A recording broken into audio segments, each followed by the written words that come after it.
Gamers, hello and welcome to this edition of Play Some Video Games, the official podcast. You'll notice that Kevin is not doing the intro this week. In fact, he is nowhere to be found. We looked in his car. We looked in his house. We even looked in his blimp that he has. Yes, he has a blimp. He's not there either. But I did find Mo in his blimp. Mo, why were you in his blimp? Well, I do enjoy just blimping around. Blimpy? And when I found Mo, we started going around, and then there was this cabin up on this high mountain that we saw that had a light in it. And I was like, well, maybe Kevin's over there. But no. Over there was Mr. Q. Q, why were you in that cabin? I was hanging out with my alias, LOBORICAN. And just for a disclaimer, I do not have Kevin. I did not kidnap him. Don't come after me, federal authorities. I'm not part of Nathan's plot to overthrow the current regime. So I'm not responsible for it. I am also wearing no pants. So I just no pants. Well, it's good for you guys to be joining us this week because we are continuing our road to E3. And who better to join and help us down this path as we discuss Xbox than Mr. Coach Mo and Mr. Q, and along with myself, because, you know, we're part of the Xbox empire over here. That's In fact, our blimp must have knocked over the PlayStation or the Nintendo Shack on our way to PlayStation Island to bomb it. Mm-hmm. Mm-hmm. You call it a blimp. I like to call it a Star Destroyer. Ooh, yes. Very good. Mm-hmm. So, ladies and gentlemen, boys and girls, gamers alike, join us as we talk a little bit more about Xbox this week. But before we do that, Mo, what have you been playing recently? Well, I've been lucky enough to jump in and play with some great friends. I got to do a little Iron Banner with my boy Q and my friend Dan. We just were in there having a great time. And the best part of my week, actually, was you and me just having a multiplayer fiesta. We got a little Titanfall. We got a little Halo. Nice. You crushed me in Peggle 2, which I'm still a little bitter about. Hey, man, the door is always open. You can keep challenging me. You need to leave that little robot alone. He cheats. And then we wrapped it up with I got to be the first person to introduce you to Call of Duty Black Ops, the original on Bat Compat. Truth. And we had a great time doing your first Zombies map on 5. And then, you know, playing a little COD Black Ops multiplayer. That was terrible for me, by the way. I died 20 times and maybe got one kill. But, you know, I had a great time just playing with friends and enjoying the best online services around on the Xbox One. Thank you, backwards compatibility, for making this possible. That's right. Q, how about you? What you been playing? Well, as Mo said, we jumped on Iron Banner and we became the Lords of Iron. Hold on. What is this Iron Banner stuff? I thought it was Iron Banana. Good point. It is Iron Banana for if you are a pro gamer. If you get paid, you can call it Iron Banana. If you don't get paid, you need to call it Iron Banner. But you know what? I saw Dan and Mo playing. They were struggling, man. They were hurting. You know, they were piling up those little tokens that you get every time that you lose in Destiny. And I was like, man, you know what? I just got finished playing some Halo 5. I should go to sleep. But as a guardian of Destiny, I just feel like I have to help my fellow guardians. So I jumped in there. I think we won the first match and we lost the second one. we barely lost the second one. Oh, we lost by 100 points, which is nothing. In a Destiny match, 100 points is like nothing. It's like breathing. You get 100 points. Yep. It was heartbreaking. But yeah, so Destiny, Halo 5. And honestly, today I bought Overwatch a couple days late and I installed it. And then I never played it. So I'll probably jump on Overwatch after this. Actually, after we're recording, I'll probably jump on there and play a few matches just to get that going. Mm-hmm. Very cool. As for me, like I said, I've been playing a little bit with Mo. I showed him the ways of the Peggle. And he showed me the ways of the Black Ops. But I did get killed, so we were playing, like you said the level was 5 or something like that? Yep, that was the zombie level, was 5. And there was one zombie left. We were kind of walking around, exploring, trying to find where stuff was. this one zombie was like crawling on the ground, and I didn't see him, and I walked down the stairs, and I got hit by him. I was like, "Where's he at? Where's he at?" And I got hit by him again, and I died. And then you couldn't come quick enough to revive me, so that was my experience in zombies so far. It's cool to be able to play it on backwards compatibility with everything still functional. You know what I mean? Because we were playing with people that were on Xbox 360s and people that were on Xbox Ones, and it was just all working. Both you and I, Mo, I think, were on Xbox Ones, right? Mm-hmm. We were. We were on Xbox Ones. We used the Xbox One party chat, but we used the Xbox 360 multiplayer stuff. So, backwards compatibility, hands off, or not hands off, but hats off to you guys for putting this service back together, keeping it alive for Black Ops, because tons of people were playing the online when we hopped in there too. So it's still alive and well, and that game is how old now? Oh, wow.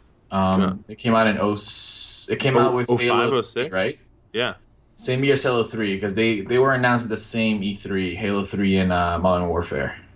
So I want to say like 2007 then, or 2008. Well, Black Ops was after Modern Warfare, though, right? Oh, you're right. My bad. Yeah. Man.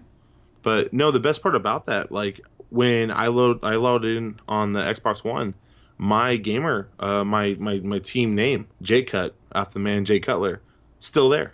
Mm-hmm. So a game I have not touched in probably 5 years, and you've still got my little team clan name in there. And I was like, this is awesome. You had my level, all my guns and everything were where they're supposed to be. My loadouts were perfect. It's an awesome setup. Like it gets me so excited for what they're going to be able to do in the future with these games. I thought back and Pat, just awesome. I thought Chicago had run out of sports teams. Do they still have sports teams there? Let's see. We have the Stanley Cup winning Blackhawks. So no, we've got one of the best hockey teams. We have the up and coming Chicago. It is. Hockey's amazing. We have the up and coming Chicago Cubs, who I'm sorry, I love my Cubs. They are playing some great ball right now. The Bulls, they're giving what they got, but dude, my Bears, come on now. Yeah, man. We went from the worst coaching experience to something that good. It reminds me of when we had this buster leading Microsoft, and then we get our man Phil Spencer. It's Phil Spencer. Come on, turn around the ship. Hail to the chief. Hail to the chief. Well, gentlemen, other than Black Ops and Peggle 2, like I said, a little bit of Titanfall, a little bit of Halo Master Chief Collection. We popped in there for a little bit, and you know what, Mo? We need to play with Q here. We need to do some either campaign or something, because I've only played just a taste of Halo 5. We need to get into some Halo 5 at some point, Q. I will play Halo 5 religiously. I will bleed by your side. I will die by your side. I will allow the AI to not revive you, just so I can revive you. I will, for a campaign that I am very critical of, the mechanics of it, regardless of the story, the mechanics of the Halo 5 campaign are absolutely beautiful. And they make you feel so empowered as a Spartan. Yeah, it's a great feeling. The mechanics are a little greasy, they're a little sweaty. They need a shower sometimes because, you go over there and you look at them. Yeah, they're beautiful in their own way, but you know what I mean? It's just, you put down the wrench sometimes and pick up the soap.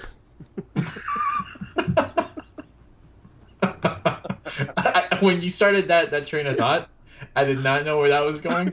And then I caught on, and I was like, oh my god, this is ridiculous.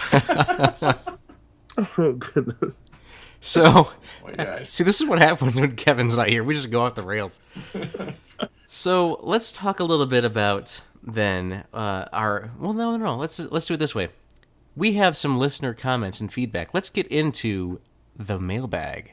I think Kevin puts in music here. Pretty sure he does. Kevin, put in some music. Let that beat drop. Let the beat drop. You leave like 5 seconds or something like that.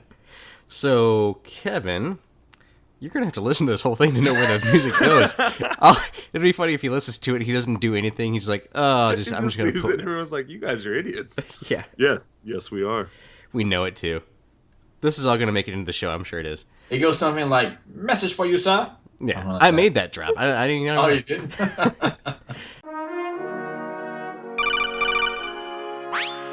Message for you, sir. So, I did ask some people from Twitter for some questions this week, and let's start with Twitter, because that's the only place I asked for questions at, and nobody emailed us as far as I know. So, question from Dan. We all know Dan. Dan's a good guy. He is at MR_D Anthony, and he asks us more than just one question. He asks us, what are our favorites from the backwards compat titles so far on Xbox? So let's start with that question. What are your favorites from the Xbox back compat title list so far? Q. Yeah, man, actually, this is a great question because I forgot to mention this in the games that I've been playing, but last night I noticed that there's an Xbox 360 sale on Xbox Live. They have a lot of 360 games, like on $5, $10. Mm-hmm. And I never played South Park: The Stick of Truth. Oh yeah, it's on sale and it's back compat. It's $10, and I was like, this is game. I heard really good things about this game. This is totally $10. I mean, it's actually, I think it's worth more than $10, and I was like, this is totally a good price. And I started playing. I played like the first 2 hours of the game, and for a game that is very simply built and is the weight of it is basically the South Park comedy. Like that's what carries the game. I mean, to be able to play that on backward compatibility and have it run smoothly, that was awesome. So that has been a very good recent experience on backward compatibility. Besides that, I would say that when backward compatibility first came out, I played Mass Effect again, the original Mass Effect. Good game. And oh my God, don't get me started on Mass Effect. I can talk all night. But just being able to play that again and just, I don't know, I could have just turned on I still have my 360, I could have turned it on and play it. But just being able to do it on my Xbox One while still have access to my party chat on Xbox One and stuff like that, just like you guys said earlier, that system works together really well, and it's just a privilege to be able to play it. So. Very cool. What about you, Mo? What's your favorite of the back compat titles so far? Well, to answer Big Sexy Dan's question, the best one for me is Black Ops. Black Ops Ascension. It's a zombie map on there. I have more fond memories of me and friends getting together and playing that one, or even better when we could only get 3 and we grab my wife and say, all right, here, stand at this window, and just start knifing. And she just sitting at the window knifing and rebuilding. And like it became like a game of, can we keep her up? Can we make sure she doesn't go down? And we're like just running around making sure we dive in front of zombies so she doesn't get hurt. And just one of them, like the funnest parts for me. And being able to jump back in and play that map and dive into that, I absolutely love it. It probably my favorite game, one of my favorite games on the 360. To be able to play it now on my Xbox One and talk to you guys and get to share it with you guys, it's incredible. I love you back compat. Very cool. For me, it's the game that I spent the most time on back compat is Lego Star Wars: The Complete Saga, because before The Force Awakens came out or shortly thereafter, I can't remember when, I was like, you know what, I need more Star Wars in my life, so I went and played through, because you can play through all the 6 movies at the time, all 6. And I played through all of them, and I had a great time. I mean, I'm not really a huge Lego game fan, but, you put Star Wars in something, and I'm going to like it. So I was playing through that, and that's what I spent the most time on because it's fun, it's Star Wars, it's silly, and it's something I can play with kids around, and it's a great family experience. So yeah, for me, it's Lego Star Wars: The Complete Saga so far. Nice. Continuing on, Miss MR_D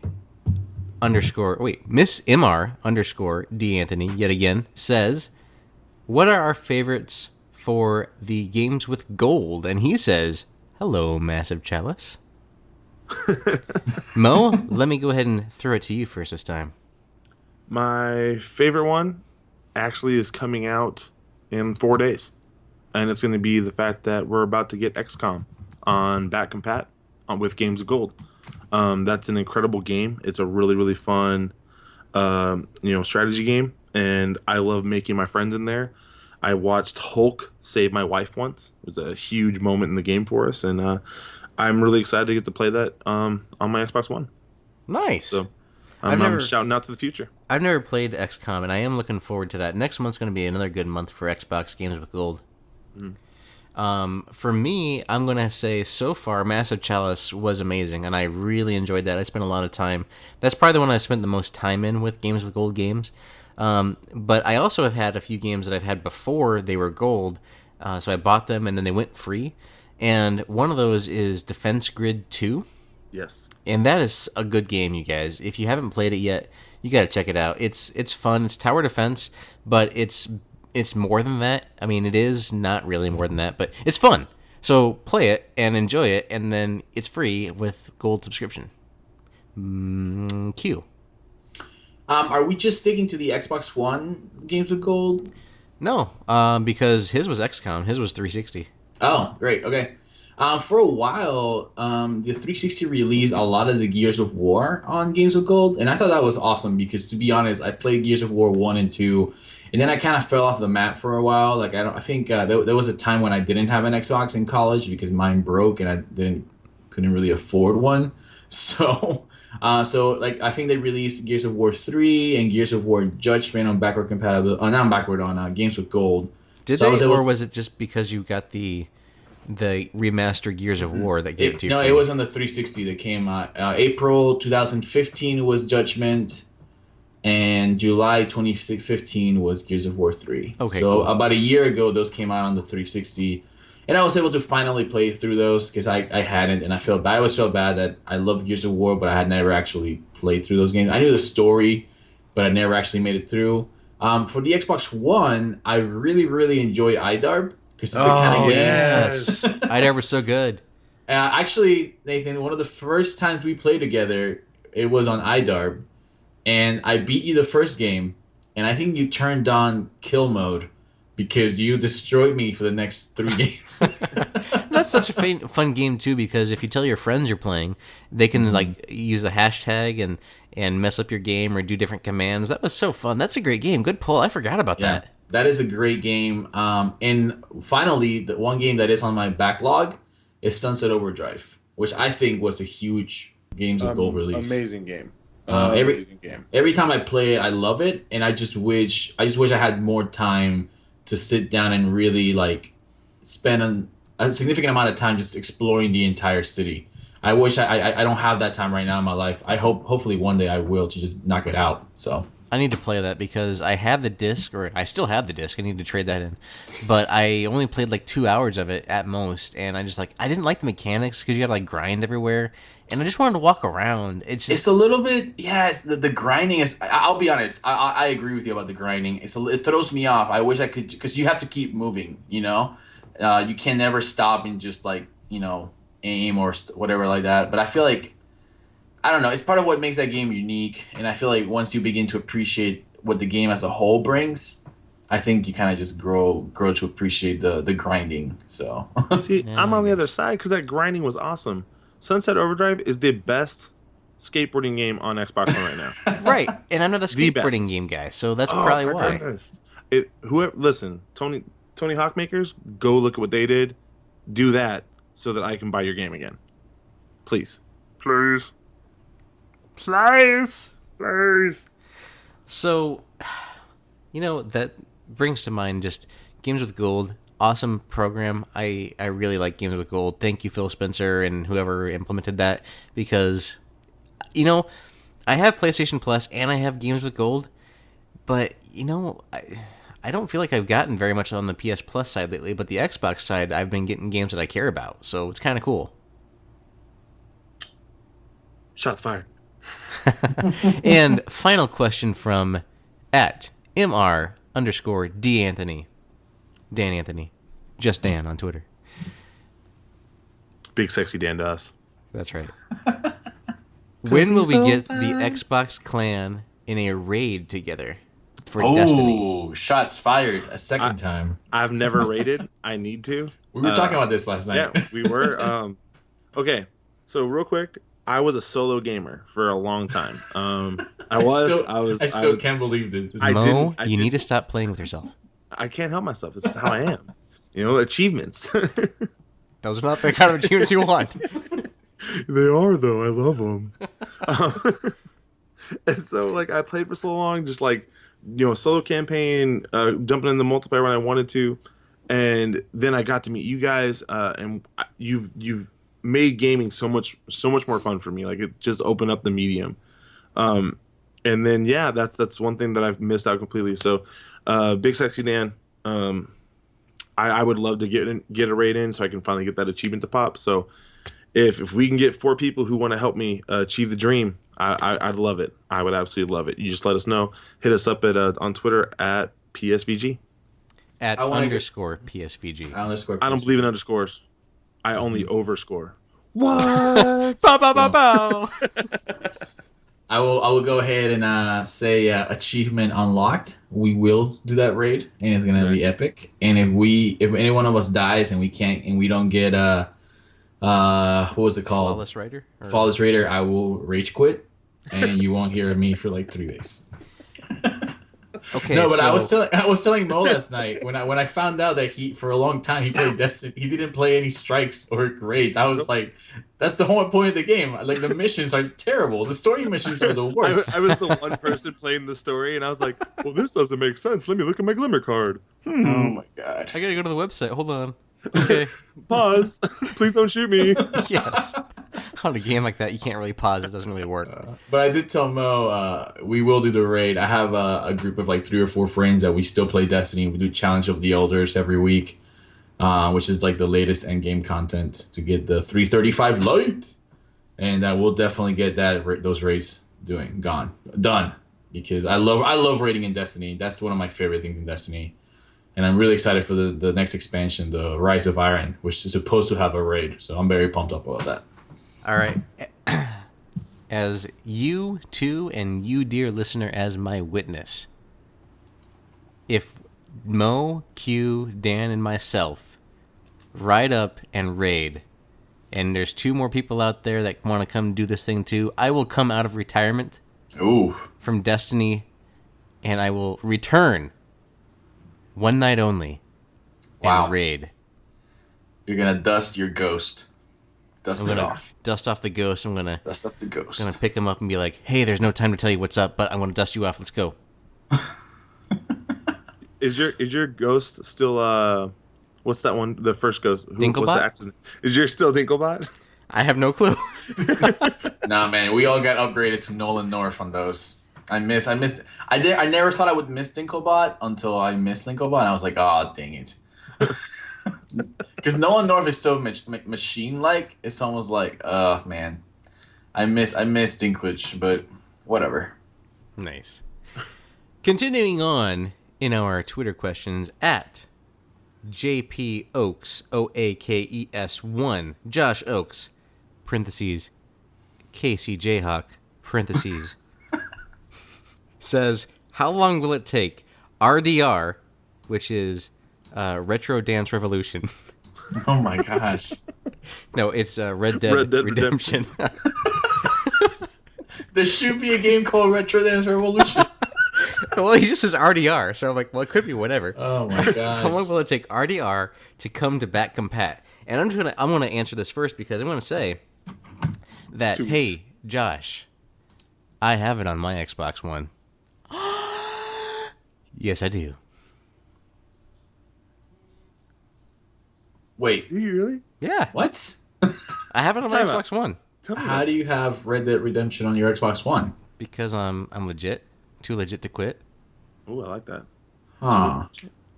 I'm trying to interpret this, So but I don't know. the problem is, guys, you don't have it because you aren't wearing pants. I donned the parachute pants, and I said, hey, give me this thing. I turned on my Kinect, and it was like, oh, Phil Spencer was watching. He's like, give it to him. And I was like, all right. Sounds like Phil Spencer. That's how it went down. Is this like the preview club, whatever it's called?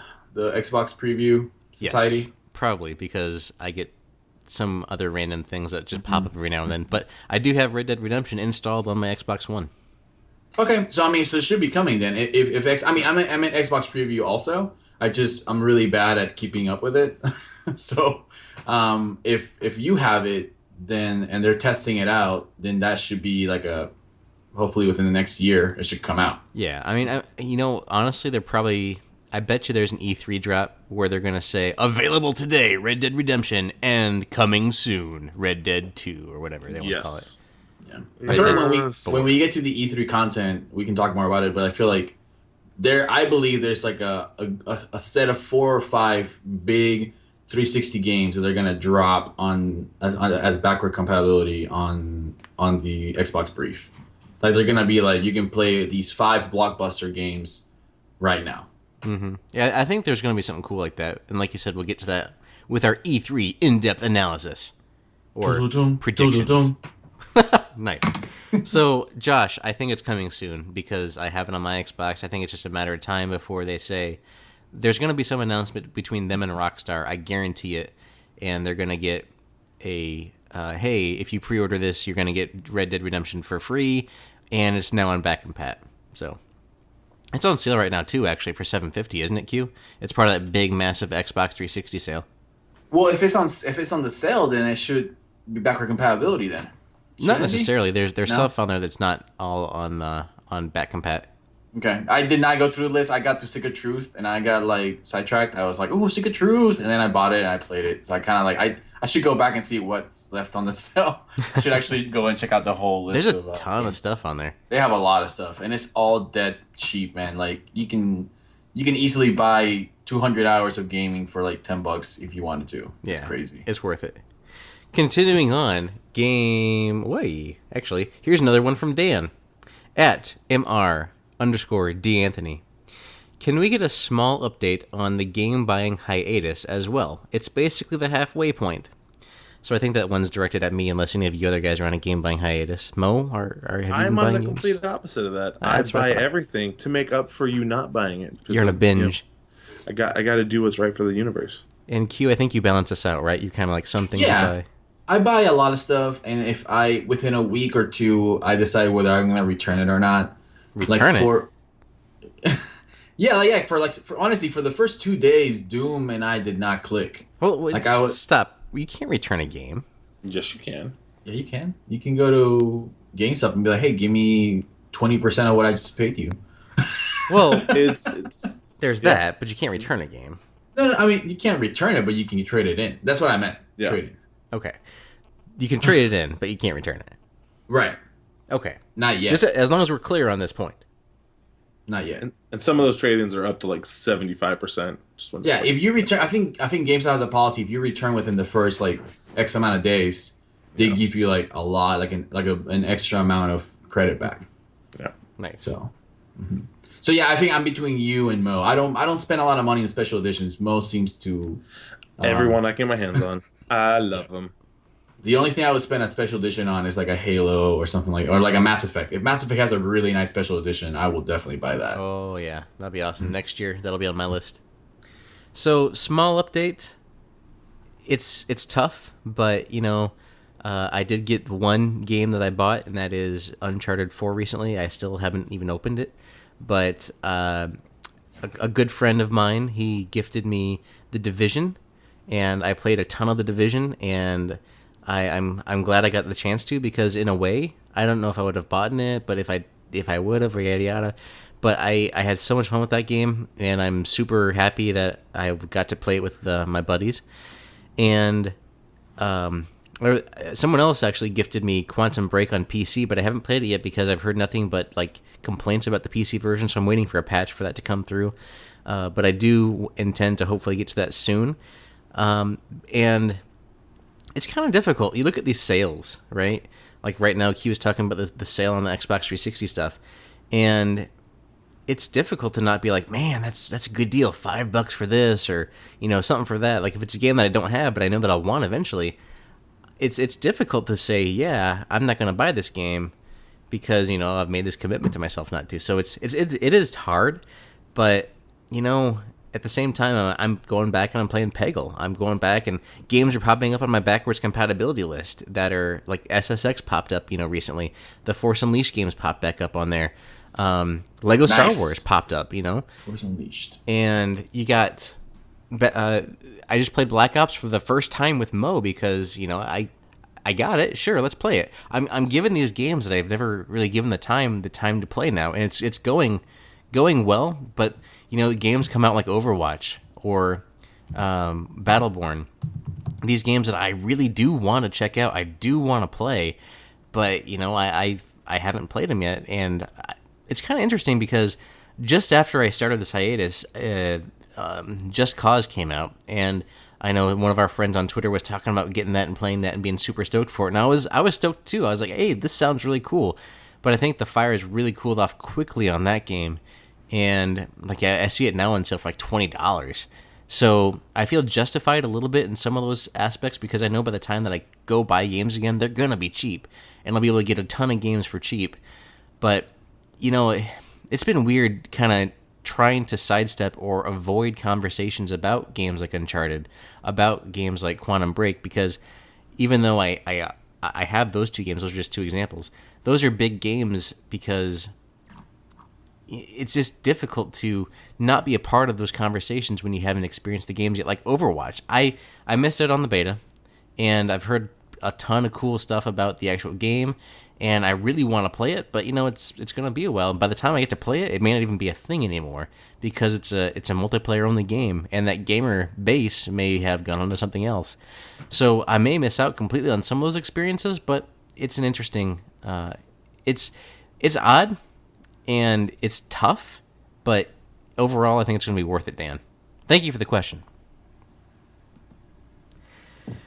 And I do have something else. Hold on, let me unlock my phone because I talked a little bit longer than I intended to because, like me, I'm long-winded. And this might roll into our E3 coverage, but I wanted to make sure we brought it up at this point. I want as much, this is from Dan again, I want as much information on console upgrades and peripheral details. I already know how full my plate is with the games. Let's hear more about the hardware. So, and then Josh also adds on to that, I want to know more about the Xbox 1.5 or 2. So that'll be like our E3 discussion. That'll roll into those really well. So, without further ado, let's move into our Xbox E3 predictions. E3. Boom, boom, boom, boom. LOBORICAN. So to begin this, I do have some bullet points, 6 points from one Mr. Donnie Dies who would like to have his voice be heard. Voices. Point number 1. I'm most excited for Xbox's E3 because they've got the most unknown to present. Unknown. It's true. Number 2. I hope my PC and Xbox One become more related and interchangeable. I want complete cross-buy to include 360 titles and or remote play functionality on my Windows 10 computer. Number 3.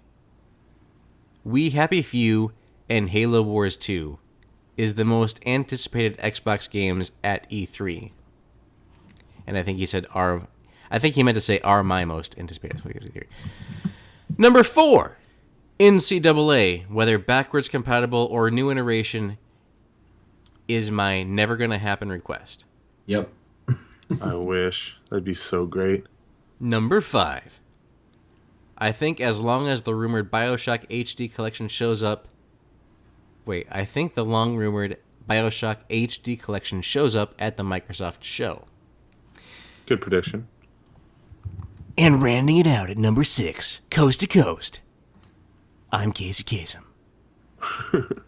I'm really hoping they address the Fable IP and confirm that the series isn't dead. Oh boy. I don't think they can. That's my opinion. I think you let Lionhead Studios? Lionsgate? Lionhead. You let Lionhead go down like that? Do you really bring up your ex's name with your new girl like that? I don't think you do. I think you let it wait a little bit. Are we discussing these points or are we just dropping them in? I think we're just dropping them in. Okay. Okay. But that was one that I had to say something. Yeah. He couldn't stay silent, Q. He had to. No, I understand. I get it. What was the point before the Fable one? He said something about BioShock HD collection he thinks is going to show up at Microsoft show. That's not going to happen. That sounds like such a like a big thing to say, but it's like I don't see why 2K would do that. No, I don't think they're going to show up at Microsoft show. That wouldn't make sense because they are going to give a back compat stuff to Microsoft. Which, by the way, ladies and gentlemen, I'm going to call out Q real quick. Oh boy, that clicking sound you hear is coming from him. Oh Man, this it just shows how good my microphone is. Yeah. I just want to be the latest and the most informed podcaster in the world. So when you drop all these liners, and I'm like, oh man, BioShock, and I'm like, what? I just need to know. It's like, wait, who published that again? So I'm trying to just deliver to you all the most updated content out there. He's trying to keep the Play Some Video Games oops down. Where on the other hand, I'm playing baseball on my PS4 right now. So Wait, no, Mo. This is an Xbox discussion. You turn that thing off. there's no baseball on Xbox. There is. That is RBI a fair baseball. point. It sucks. That is a It's fair not point. good. No, this is an Xbox discussion, Mo. You turn that PlayStation All off. right. I'm gonna stop this car. I will turn this van around. All right. So, as Mo is turning off his Xbox Q, I'll turn it over to you. Since you're the most informed, since you know what's going on in the world of all the kinds of news, and since you're making the clicks, That's right. can you tell us what's up with what you want, what you believe, and the news of Xbox at E3? Yeah, so we'll kick off with the news because I feel like this was like the highlight of the week. IGN and Polygon and Kotaku all went crazy with the news. Well, Kotaku released some, I guess, insider information. Inside Baseball? What? Inside Baseball, yeah, Moneyball. That Xbox will announce at E3 a smaller, cheaper Xbox One console to release later this year, and what is codenamed Scorpio, which is a more powerful Xbox, not Xbox One. They didn't say Xbox One. They say more powerful Xbox for release in 2017. Okay, so let's talk about this first part of that first. You said that they're going to do a new, like, slimmer Xbox One. I envisioned that coming. I mean, I think we all kind of expected a slim Xbox One at this point, right? I mean, that was the trend with the 360. I mean, they released like an ungodly number of models for the 360, and each model got a little bit better and slimmer and more durable. Like, I still have my 360 Slim, and it's awesome. Like, it's running like it was brand new. Like, that was a great 360 model. I don't see why they wouldn't. I mean, it's pretty obvious when you pick up a PS4 and an Xbox One that the Xbox One is way bigger. And my wife and I, we go on road trips a lot. And to be honest, like, I like bringing my Xbox because we use it for everything. We use it for watching TV, to play games, to just, have fun with friends. And honestly, it takes up my entire backpack just carrying the Xbox One. So honestly, like that this kind of release appeals to me because I would be more than happy to buy a smaller Xbox One if I get to just drag it around more and just take it places. See, to me, I don't take my Xbox anywhere. It just pretty much stays hooked up and it never moves. So to me, the size of the Xbox doesn't matter. I would prefer probably the bigger Xbox because it has the better fans to keep it cool. And that's the way that it designed it. So I'm fine with the way that it looks. It just sits there and it doesn't do anything other than project stuff to my TV. So I'm fine with the current size. I would be interested to see what they change because with a new form factor, they will change probably the fans and the way it cools and different things like that. I'd be interested to see what those other chains are inside of it. But as far as a smaller thing goes, I'm not that jazzed about it. What about you, Mo? So I'm actually on the other side of this. They already made a better processing, a little bit faster Xbox in the Xbox Elite, which I own. I have, again, not really shocked they're going to make a smaller one. I don't think that they're making, Xbox 2.5, or whatever we want to call it. I think that somebody gave that stuff to Kotaku and they ran with it. Awesome. I think it's going to be a peripheral. They already have it mastered to do this awesome plug-and-play stuff on the Xbox One. My external hard drive is a 5 terabyte that I literally plug in with my USB. It plugs into the wall, and I have all my games saved to it. I unplug it when I go places and bring my Xbox with me, plug it back in, and I have my entire game library on there. So I can just grab a handful of games with me. I think it's going to be something that plugs in. I really do. I don't think they're going to make another system. I think they're going to stick with what they have. I love that. Yeah, they're going to make a slim. We've heard that being called since 2013 when it came out, and the thing was bulky. The fan was loud. The fan wasn't loud though. The fan was quiet. Yeah, wasn't that one of the big concerns people are having? They said it was too loud on the Xbox. No, that thing's quiet. No, the PS4 is loud. Oh, the PS4 is one that was loud. Yeah. So I literally think that was something that was kind of overblown. I don't think they're going to be making a Xbox 4K. I think they're going to have peripherals so that someday they can toss Oculus in there. You know what I mean? That's what I think it's going to be. So that's my take on it. So you're saying yes, there will be a slimmer, cheaper Xbox One, but you're calling BS on the Scorpio whatever. I sure am. Okay. And I will stand by that until it comes out, and then I will look really stupid. I have a hard time. Don't get me wrong. I totally know sites like Kotaku get stuff wrong. I'm sure quite a few times throughout the year. It just seems like a very big statement that they're dropping, and I think some of the stuff was confirmed by Polygon later that day.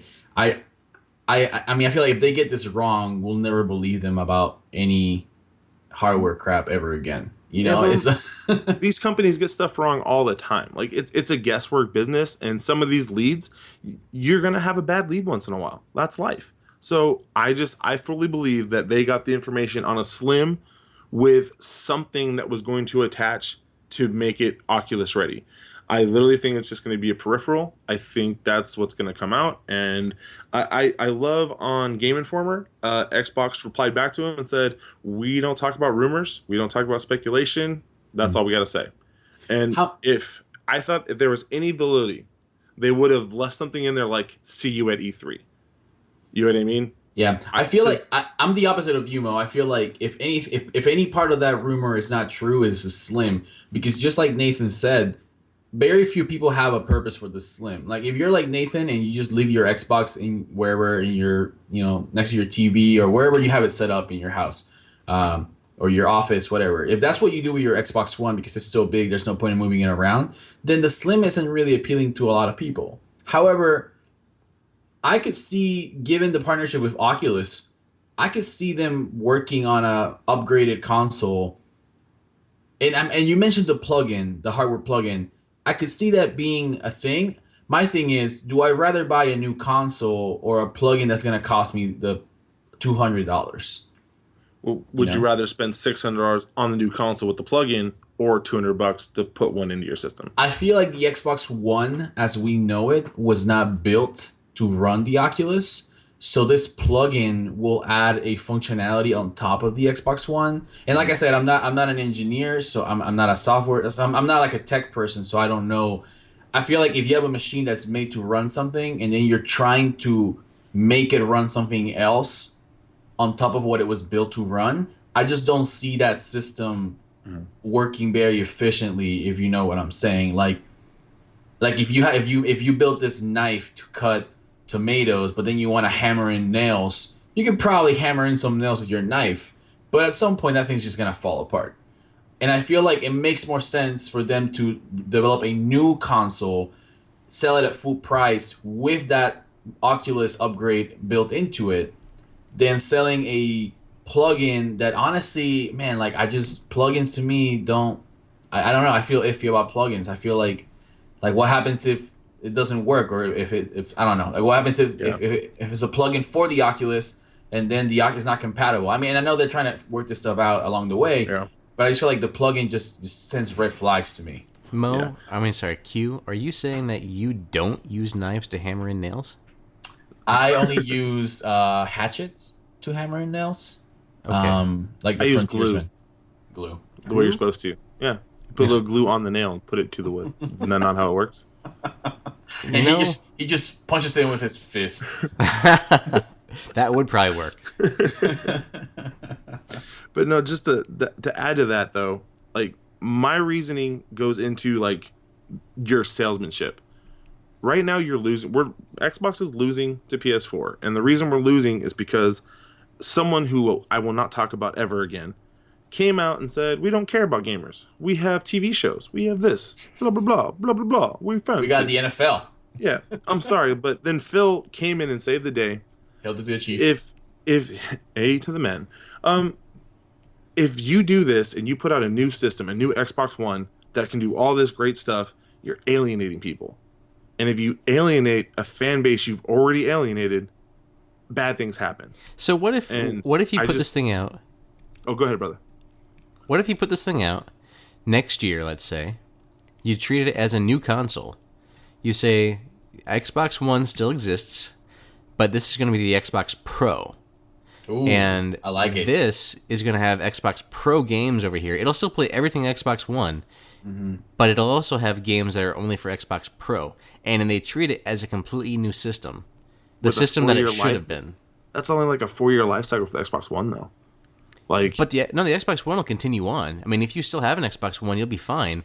But there's going to be games that are made for the Xbox Pro. I don't know. It's a fine line, man. I'm always scared to burn people. Like, the customers, the consumers who are out there buying this stuff. Like, if you say that my Xbox One only had a 4-year life cycle and that now I've got to go get this Pro to play the next experience, to dive into this next beautiful game, I don't know. I feel like that burns some bridges, because I'm not everybody. I don't have kids. Most of my money goes towards comics or video games, and I'm, you know what? All my bills are paid. I got money in the savings account. I'm cool with it. But not everybody can go out and have 2 Xbox Ones like I do. You know what I mean? And some people have to save and save and save for that one system and that one game. And now you're telling mom, dad, grandma, grandpa, auntie, uncle, whoever's raising this consumer gamers, our younger generation, you're telling them, hey, there's this brand new experience, but even though you just spent $500 to buy in, it's another $700 on top. Like, I just feel like you're gonna hurt people. And I'm not saying the price point's gonna be $700. I'm just saying for a newer system, I guarantee there's gonna be a buy-in price that's gonna be pretty high, especially if we're talking Oculus, especially if we're talking faster, more PC like. I'm gonna say it's gonna be a higher denomination. I don't know what that denomination is, but I know it's gonna be higher. So let's say they do it this way: the Xbox Pro, but it's subsidized by subscribing to Xbox Live. Like, you have to subscribe to Xbox Live for 4 years. You get it at like a $300 price point. It is more powerful than any other console on the market. But they also have a trade-in program where they'll give you, let's say, half the cost of the Xbox Pro if you give them your Xbox One. What would that do to you? As someone, I think consumers are going to jump in that. They're going to be like, oh, wait, I can trade you this, and I'm only paying $150 out of pocket, and then I got to pay, what, $12 a month? Yeah, I'm down. And they're not going to see the fact that they're paying, what would that be, 12 times 12? Well, I don't even know that, 240? 144. 144? Wow. 144 times 4? Yeah, that you're making your money back easy. And then some. I'll go ahead and say this. Like, I mean, like, once again, I'm in a very similar situation to Mo. No kids, married. We have a lot of, we're not rich, but we have a decent amount of money for personal entertainment. I would jump on this new Xbox, the power, the one that's supposed to be super powered, the Xbox Pro, as we've nicknamed it here, because when I look at Phil Spencer, and I believe Phil Spencer is a really smart man, and I think he's a gamer. He's on every other night playing Destiny and playing all the newest games. He actually, like, if there's a new game that comes out, he is on that game on his personal account later that night. Like, he's a gamer. He's one of us. I believe that when they're putting together this new product, this Xbox Pro Scorpio, codename Scorpio, this is, Mo, you mentioned the people, right? Like the kids, the families. This product is not made for them, because when you think of a console that's gonna run these high-end gear, who owns an Oculus Rift? Kids don't own Oculus Rifts. Oculus Rifts are owned by like young professionals who have $500-$600 of spare change to just drop on high-tech stuff. You know what I'm saying? Mm-hmm. Like when I think of people who owns like massive 50, 60-inch TVs, it isn't like, that 15-year-old who loves to game. It's like people who have like a lot of throwaway money. Like people who are upgrading their TVs every year, people who are upgrading their sound systems every year. And I think I'm not saying this is an elitist console that's coming out, but it's gonna be expensive at first, But obviously, just like every other console, is going to go down in price. And the market, the audience that this console is being built for, is not for your, average Joe kid gamer. It's built for people who are, into the latest tech stuff. Just like the PlayStation 4K, in my opinion. The kids are not going to buy the PlayStation 4K. The people who buy that day one are going to be young professionals who have a lot of money to just throw away. So I feel like that's why this product is real, and that's why this product will do well, because the audience that is aimed at is an audience that can actually pay for it and will happily upgrade to that because they can afford it. And that's it. That's what I gotta say. Mm-hmm. Yeah. I just don't think that if they announce an Xbox Pro and treat it like a new console as a new generation, let's say, but the Xbox One continues on for the full 10-year lifespan, they won't be alienating anybody because it'll just be like, it's a new console. Yeah, it's been, was 2013 when these consoles came out? Yeah. At that point, it'll be about 4 years. So, I mean, at the way technology grows, and in the society that we live in, when it's very competitive between PC gaming versus PlayStation 4, Xbox One, fidelity is everything in those markets. That's why PlayStation is selling more, not because necessarily people enjoy the games more, but because for those third-party games where they can play Call of Duty in a higher frame rate or resolution than on the Xbox One, they're going to play it over there. So I think Xbox needs to be able to offer the option to people who want it, who want to play on their platform, and not alienate their people that got the Xbox One. But I'm sure that if they do this, they will have an outline to do it. I believe that if they do this, Phil Spencer is heavily involved, and he's a good leader of the company or of the Xbox business, and they understand that they're in a PR rebuilding phase. They still are. They've made a ton of strides ever since the original Xbox One was released, but they came into the Xbox One generation being the cocky kid in the campus, right? Being the we're so good, yada yada. I've never. 360 was the best console. People are just going to come to us because they were from there. That wasn't the case. I mean, didn't they learn when PlayStation 3 was launched at $600, $700? It, is like, oh, you can get a second job for this PlayStation. I mean, no. I mean, they evidently didn't learn from their competition's mistakes, and they let them in the market again. And I think that they will pay attention to this history and they won't let it repeat itself. They will have a good plan in place to make this work. I agree. Whatever they end up doing, whether this Scorpio thing doesn't even exist or not, I think whatever Phil Spencer does end up doing, I trust him. I think he's the man for the job. And I hope Microsoft, as the big executives beyond above Phil Spencer, I hope they recognize that. So. I agree. What else you got, Q? Yeah, so dropping alongside those Xbox hardware news, I think a piece of news that was very important, but it got kind of like second place due to the hardware news. Halo going to PC. All future Halo games will be released on PC. Once again, Mo, he called BS on the Kotaku article. This could be also not true. I believe this one more than I do the other. Okay. Rocket League. Yeah. Go ahead. No. Yeah, Rocket League. That when I heard this, I was like, nope, I believe it. Just because you were getting jacked about it, I was like, nope. The reason I believe it, Rocket League. Rocket League has found a way to have PC gamers playing with Xbox One gamers. We're playing against each other on that game right now.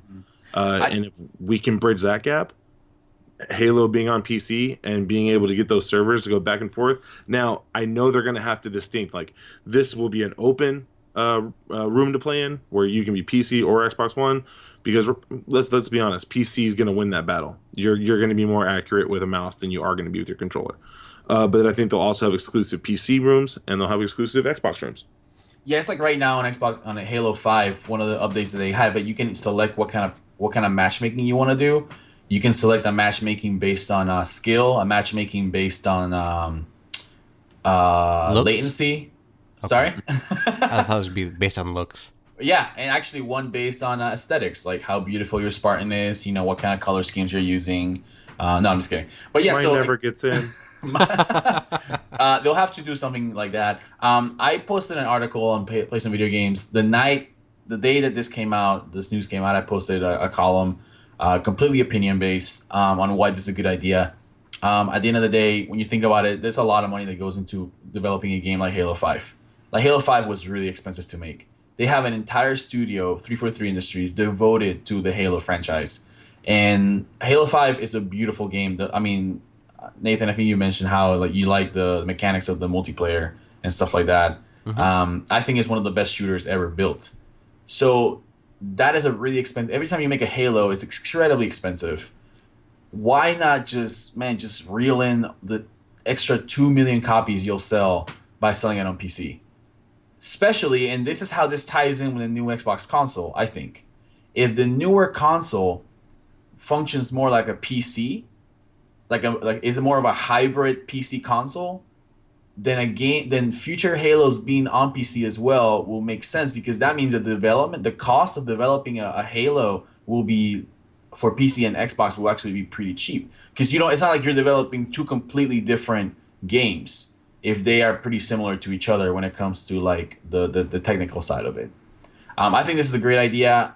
Once again, I definitely want to play this for just consoles, because I want to play with my gamepad. I don't want to play the mouse and keyboard guys. They will wreck me. I have a lot of pride in my KD in Halo. I mean, I do solid in every match. I carry my teams. Sometimes I carry them and we still don't win because some people decide to start drinking and getting drunk while playing. No names will be dropped, but you know who you are. Sorry. But no, I think this is a great idea. I think it will revitalize the Halo franchise. A lot of people are being like, oh, Halo's dead. Halo is not dead. Halo is a freaking app killer. Like, it sells tons of stuff. I mean, the books sell really well. The games sell really well. The merchandise sells really well. People that play Halo love it. And this is a great way to reconnect the PC gamers who felt left out of the Halo franchise. It's a great way to reconnect them. Hey, it's like, hey man, we left you. We've been leaving you hanging since Halo 2. Great. We're gonna reconnect you to Halo. Halo will now be a flagship game on PC. And I'll tell you what, that game will never be on Steam. You'll have to play it on the Xbox Store. I have a question for you.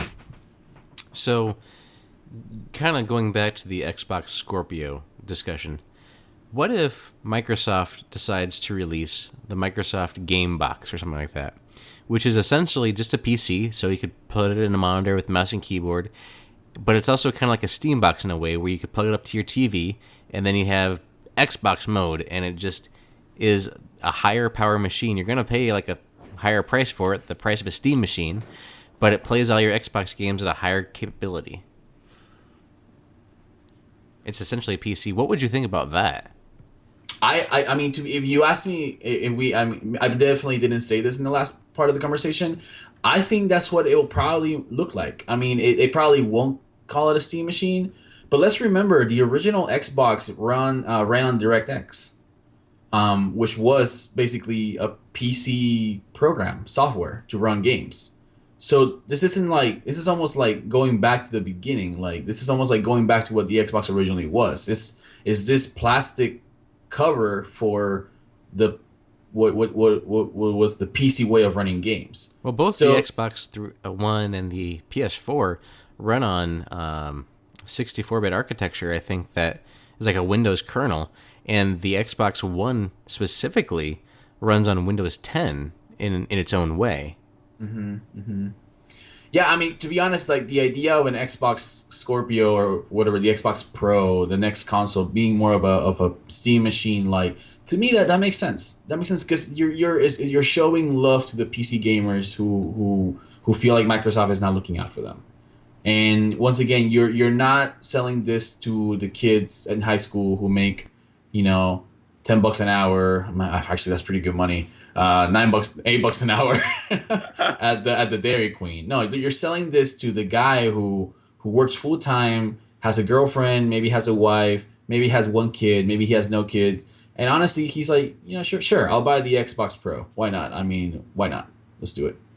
I would honestly buy that. I mean, I would probably wouldn't, if it came out the day after E3, I probably wouldn't buy it like day one, be like, oh, I'm gonna dish out, a lot of money. But I'll probably plan for it. Be like, okay, it's gonna come out next summer 2017. Okay, I'm gonna save up for it. I'm gonna plan and be like, and I'm gonna buy it when it comes out for sure.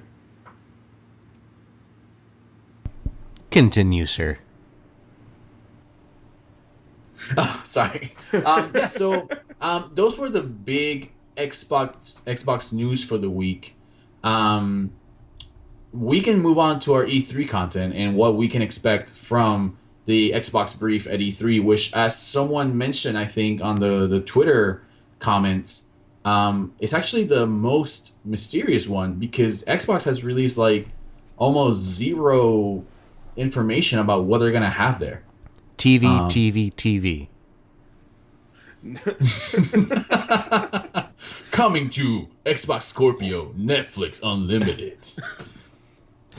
That could be kind of cool if they have if you buy an Xbox, you get unlimited Netflix use. That's a pretty decent selling point. Oh my god! I mean, that's like $100-ish a year that you can just pocket. Yeah. I honestly feel personally that Xbox Gold is a great subscription, and I think it's the best subscription out there for gaming. I do wish they gave you a little bit more for your money. So having like a free access to, let's say like if you pay for Xbox Gold and you get free ESPN, I mean that sounds like, I would be like, hell yeah, that's a win. Yeah. Nope, with you there. I feel like Xbox Gold is a pretty good value, especially now with the games with Gold for sure than it was before. Because before it was $60 and you didn't get the games, and now it's $60 and you get 4 games a month. I mean, I feel like it's a pretty decent value, personally. Yeah, and the quality of the games and the standard of the games, goes up and down. I think we have a really solid lineup coming up for next month, right? We have Forza, which is like, I mean, say what you want to say about Forza, whether you're a fan of it or not. Forza. But that's a AAA game. That's not coming out next month for Games with Gold. It's The not? Crew. The Crew. No, I'm sorry, my bad. But The Crew is it's a AAA game that's coming on Games with Gold, and to me, every time there's a AAA game in there, that's like a win. I'm surprised a game like Rise: Son of Rome hasn't made it to Games with Gold yet. So here's what I think that they're going to come out with at E3, and this is what I think would be cool. Or I think that this would be really cool is if they say, hey, you like our Games with Gold program. You've seen what we've done with some of these games. We're going to commit to having one AAA game each month now from here on out. Wow. That would be awesome. Whether it be an Xbox 360 game or an Xbox One game, it doesn't matter because they both play on Xbox One with backwards compatibility. So they could go through and say, we're going to give you Grand Theft Auto 4 for 360, and it'll be backwards compatible, and you'll play it on Xbox One. Or we could say we're going to give you, the Grand Theft Auto 5, which is the Xbox One version for free. Whatever it is, I think that, a game that's been out for, like Rise, if a game that's been out since launch, that's an Xbox title, I believe that those have to be coming. Like Rise, Forza, Dead Rising 3, those are some early Xbox games that I'm surprised haven't made their way to Games with Gold yet. Yeah, and at the end of the day, it comes down to, I don't know if everyone knows how those Games with Gold work. Microsoft makes a deal with the studio or the publisher, and I'm pretty sure the developer / studio / publisher get a cut from the number of downloads that people will get from those Games with Gold. So basically, in many ways, Microsoft is giving money away to the developers and the publishers. For example, when The Crew comes out, for every person that installs The Crew, I believe, and I'm pretty sure this is how it works. I think someone explained it to me one time. Microsoft will pay the developer and publisher of The Crew. It's like, hey, I don't know, 20,000 people got The Crew on the Games of Gold. Well, here's the cut for that and stuff like that. So Microsoft's using clickbait. Yes, I think. Go Phil.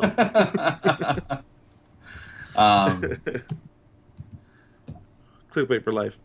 No, I think, like, because we're talking about Games of Gold, I think what's going to happen come E3, and this is like my prediction, I think we're about to get swarmed with back compat. I think they're going to be like, oh, hey, it's the 14th. Here's 2 games. Oh, it's the 15th. Here's 2 more. No, it's a 16th. All these conferences. Oh, hey, here's two more. Oh, 17. Oh yeah, we just rolled out this content. Oh, you saw that cool box art. Oh, here's two more. Oh, here it's And the 20th. I think Make it rain. 200 there's games. They're gonna be games falling from the sky. People are like, oh my goodness, yeah, I'm playing Hunted on my Xbox One. Just crazy random games are just gonna just pop up on that. And I think because that's what they said. Like, hey, we were doing one a month. Now we're just gonna do them when they're ready. I feel like that when they're ready comment was them just getting ready to be like, oh look, there's a bunch of games on Back and Pat during E3 week. Weird how that happened. So we had what 5 last week, got 7 this week. I bet we're gonna have a couple pop up next week, and then all of a sudden it's gonna be raining games we love. It's gonna be raining games. Hallelujah, it's raining games. But I just Oh, we stopped that. Okay, all right, that's cool. That's cool, man. I don't need to be part of it. LOBORICAN. But I think that's what's gonna happen. They're just gonna be like, my friends over at Sony. Oh, you guys had Call of Duty on your stage. Oh, that's cute. That's nice. Oh, look, here's some Call of Duty games on Back Compat. Like they started it with Black Ops. Black Ops already happened. Imagine if they say, "Yep, all Call of Duty games, they're coming over here for Back If they Compat." go, oh hey, World at War. You guys remember how much you hated that one? Let's go play again. Oh wait, we have this really cool title called Call of Duty 4, Modern Warfare. Oh, is there a new one coming out? A remix, right? Remix. You got it with us right now. Wah. People are gonna go crazy. I'm just saying, like that's the kind of stuff they could do. You know what I mean? And that's what I feel is about to happen. I feel like Phil's been going, you know what, guys? It's time for us to win one of these. Dude, I feel like they're gonna drop the bass. You know what I mean? This E3 is gonna be like the mic drop moment for Xbox. Yep. It just feels like it's gonna be. So, and that's what I think. That's what Donnie was alluding to. Is he's like, it's so unknown. I think it is unknown, and I think that they're sitting there holding their cards up and be like, y'all don't know, but we got a royal flush here, and it's time. Like we lost the first one bad. 13, not a good year. No one wants to talk about it. Bad things happened. But ever since, I feel like they've towed the line. Like they haven't beaten Sony yet. And I think this is the year we come out and we go, hey, it's Mike Tyson Punch Out. Our combos are ready, and you're about to get lit up. Wasn't last year Phil's first year as Xbox head executive? I think so. It was. So It was, and last year was huge. I mean, Back Compat, that was huge. That was a mic drop moment. Mm-hmm. Mm-hmm. I mean, and nobody expected it either.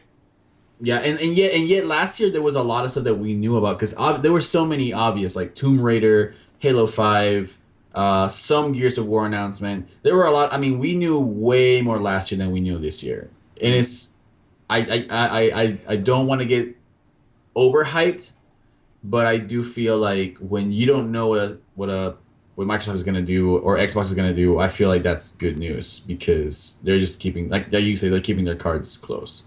So it could be pretty awesome. I hope it's awesome.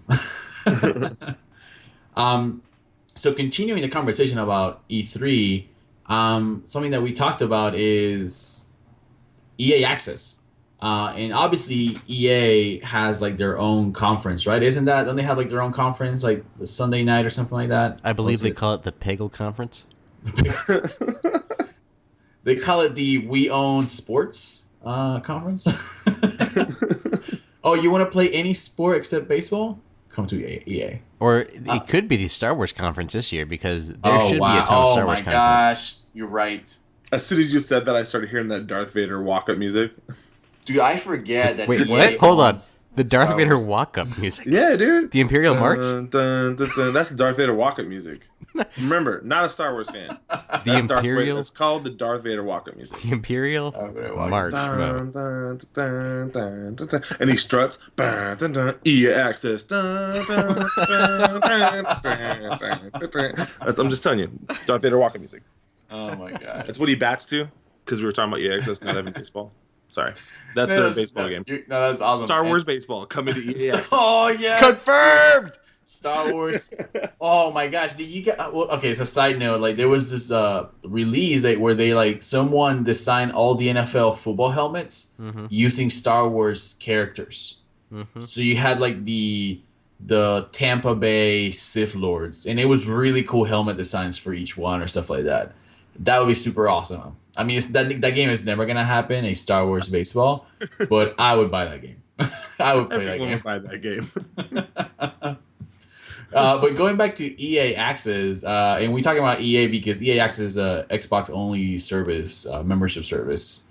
There's rumors since we mentioned Star Wars. There's a rumor that Star Wars Battlefront will become part of EA Access. It will join the Vault, and the way that the Vault works is that you pay $5 a month. Nathan, is that what you said? You could do $5 a month or $30 for a whole year. 30. And the Vault is actually, at first I was like, not worth it, but they started adding a lot of really good games there. Like Peggle 2.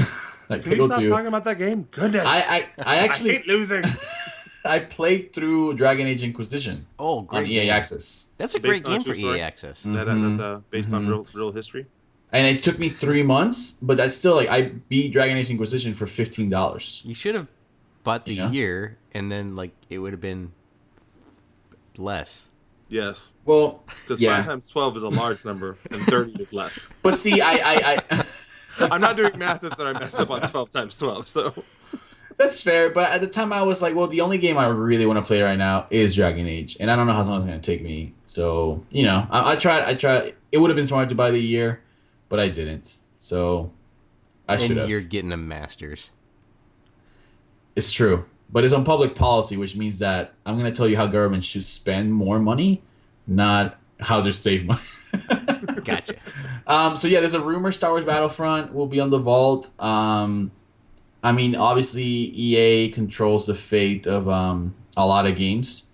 So I mean, who knows what could make its way to EA Access, or if they'll maybe revitalize the service. Then maybe they'll change the way they do it. Maybe you'll get access to more new releases. So maybe here's a thought for you. EA Access. Every EA game is now backwards compatible on EA Access. Oh my goodness. Mic See, drop. I was just going to say that because they just added their first 360 title to EA Access. Yeah, I remember that. And they could sit there and do that with that whole library. And you're like, oh, your favorite Madden was this one? Hey, you go back and play it.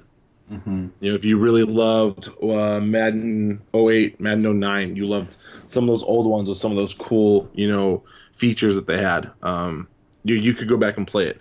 Or if you really loved, what's another EA title that would be huge? Peggle. Titanfall belongs to EA, right? Yep. It's already in the vault. It's already in the vault. No, okay, right. So you're talking about new ones. Okay, gotcha. But you can have Mass like Effect. All the Dead Mass Space Effect 2, games. Dead Space 3, the Mass Effects. I mean, those are games you could go back Oh, and wow. be like, Yeah. for this $5 a month, I'm going back and playing these great games. And It that would be a pretty baller move Yep. to have all the 3 Mass Effects on the Vault for backward compatibility. For me, that's like a hail to the fans. It's like, hey, Andromeda's coming out. We love you guys. You've been faithful. You did not set us on fire. Well, you kind of did with the ending of Mass Effect 3, but it's okay. We still love you. Here are all the Mass Effect games backward compatible on EA Access. That to me would be a solid move by EA. Yep. So. Oh my goodness, we got the Fight Night games back. Please EA, if you hear this, Dude, give me round 3 again. They get the later Burnout games too, don't they? Yep. Come Don't on, put EA. Fuse on it. EA, do not put Fuse on it. Ignore you made that. Just sweep it under the rug. Ignore that. Fuse, no. No EA. Bad EA. I don't know Man. how the UFC games sell, dude. I'm okay. I love those games. Okay, no. 2 is phenomenal. Context. I am the most hardcore UFC fan I know. I love UFC. I did MMA for 3 years. I love it. I love blood. I like bleeding. I want to see more people bleed. I'll make myself bleed, right? I'm just okay. No. Leave my own blood. I don't know how people buy UFC games because I buy them and I'm like, it's just not the same. It just the difference between the experience of gotta watching play a 2. fight 2 and is so much better. is it okay? Yeah, I have 2 to check it out. 2 is a lot better. The first UFC installment they did on the Xbox One was good. It was way better than what they had on the 360. But 2 is above and beyond. Like it's light years ahead. The grappling on when you get someone down to the ground is way better. The strikes are a little. That's I think that's still the hardest part we have. Is really managing that strike and making it fluid. Where you know what I mean. Like you see a guy drop his guard, and you're like, "Ooh, I'm gonna go for that chin and try to just wow roundhouse the face." That still is a little wonky, but it's way better. Like I stand by UFC 2. It was literally one of my favorite games of the year. I absolutely love it. Well, I may renew my EA access just to play that if that's in there in the vault. I bet it you will be just by gotta- September. I bet Yeah. EA Access will probably be free for like the week of EA or of E3 Ooh, like they good did point. last year. Nope. But there's gonna be some great tie-in with EA's EA Access this year. There has to be. And if they get with the traction that they have going now with backwards compatibility, can you imagine if EA and them worked something out to be like everything EA is now backwards compatible? Wow, that's a lot of content. That's a lot of games right there. And once again, because we know nothing about the Microsoft brief, that could totally be there. EA Access, my Xbox exclusive. So continuing the topic of E3, Microsoft has a lot of games that we know are coming out within the next year, but some of these games we don't know that much about. And one of the games that I'm incredibly excited about from what I saw at the last E3 and the little information that has been released since then is Sea of Thieves. Are you guys familiar with Sea of Thieves? That's the rare pirate game. That right? is the rare pirate game that looks like an MMO RPG kind of thing. It's not as good as Black Flag. I'm sorry, I can't touch it. Black But you know- Flag's pirate stuff was incredible. Yeah, I agree. and I think it's gonna like they realize that people love that like feeling of being a pirate, freaking overlord, and just like destroying the British and the Spanish and the Caribbean, like that feeling from like just wrecking ships and taking them over. I feel like they caught on to that and they're like, huh, what if we make like a pirate open world game where you get to like run a ship with your buddies? Because the way it looks like you are running like a ship with like your fellow, Xbox Live friends and stuff like that. What if we And- let people be Jack Sparrow? That's what they're thinking, and it's a great thought. I don't know if Xbox wants to sell themselves to Disney, but what if Disney buys Xbox? They would probably. They do that. probably could. So Every that's time a- you turn it on, it's a Mickey Mouse noise. Oh my god! Instead of the whoom, you get oh. Yeah. Oh man. Would you like to That's- play a game? Oh. You get like the new Xbox controller is like Mickey Mouse head and Mickey ear ears. shaped. Mickey ear. Oh my gosh, the official Xbox headset is like a Mickey ear headset. Oh dude. Okay, that's not gonna. They need to make. I would buy the headset, the Mickey ear headset. So anyway, Sea of Thieves looks awesome. A lot of people are really excited about it, but it's one of those games that was announced last year, and we haven't heard a lot since then. And you know how it is with games. If you don't hear anything about it for a while, you start like asking yourself, is this game doing okay? Like, is everything all right, guys? Like, is there going to be a delay? So there's a few games like that. I mean, Scalebound is a game that got delayed also. It's like that.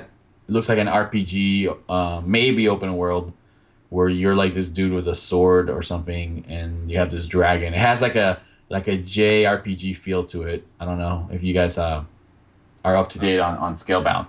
It looked. They had that little trailer cut video, and it looked great. I'm excited for those games, but I'm more excited for that lineup that we know is going to come. Like we know we've got Gears coming, and I'm ready for more Gears. Like I'm ready for them to tell me more. Yeah. So what do you think, Mo? So what do you think Gears is gonna bring at E3? I think they're going to start with a cinematic that puts them in just a really beautiful landscape, like almost that Uncharted cut they had last year, where it's Drake on shore. That's what Sony had. I think they're going to do something like that. They're not going to show the guns. They're not going to, because they already gave us the beta. Like we know the weapons. We got to play. I want them to show me those levels. I want them to show me this new cast of characters and what they're in search of, and show me how beautiful these maps are going to be. Because Gears 1, when I first played on 360, I was blown away. I was like, this looks so great. These dark textures. It's when the light strikes things, you see these things just popping out every over the place. I loved it. Gears 2, same thing. Gears 3, I loved. I loved it. It always felt like they were upscaling it. So show me these beautiful levels, because I know there's a lot of Gears fans who are all about that multiplayer. But there are a lot of Gears fans that were all about that story on 1, 2, and 3. I liked Right. Judgment. Not everybody did. I like Judgment too. I'm glad that you agree on that. Yeah. So, and again, everybody's allowed their own opinion. You're allowed to like or dislike whatever you want. But, 1, 2, and 3, we played those campaigns, and we played them with our friends. We played them co-op. I played all of 3 with me and another buddy. And we're sitting there on the couch having a blast. Show me some of that. It's time. It's time for you to give us that taste that makes us go, this is a complete Gears game. This is the Gears experience we expect. We expect awesome multiplayer and a great campaign. And it's time. It's time for you to start, giving us some of that. So one thing that was the Coalition, which is a studio that's developing Gears of War 4, said is that they are sacrificing 30. They're reducing the campaign to 30 frames per second, but running it at a solid 1080p in order to allow them to basically expand the look of the campaign. So basically, the multiplayer is going to run at 60 frames per second for those people that want to play competitive multiplayer at 60 frames. But the campaign is going to run at 30, so that they can, I don't know the technical side of it, but basically they can do more with the image and the I don't know, what you're looking at when you're playing the campaign, the landscape. The landscape, whatever. They can do more with it if they're running it at 30 frames per second. And since everyone here has played Destiny runs at 30 frames per second. And sometimes when you're running around like the Cosmodrome and stuff like that, it looks pretty beautiful. So in my opinion, if you're like an elitist, like, oh, if it doesn't run at 30, 60 frames per second, it's no good. Dude, they are beautiful games that run at 30 frames per second. So what I want to see from the Coalition in Gears of War 483 is show me the campaign. And I know they showed us that trailer last year, but no, show me like a playthrough of like a mission or half a mission where I can see how beautiful this game looks. Because something that Gears of War has always done, especially what made it, shine back when the 360 came out, was how beautiful it looked compared to everything else around it. So that's what I want out of this Gears of War announcement at E3.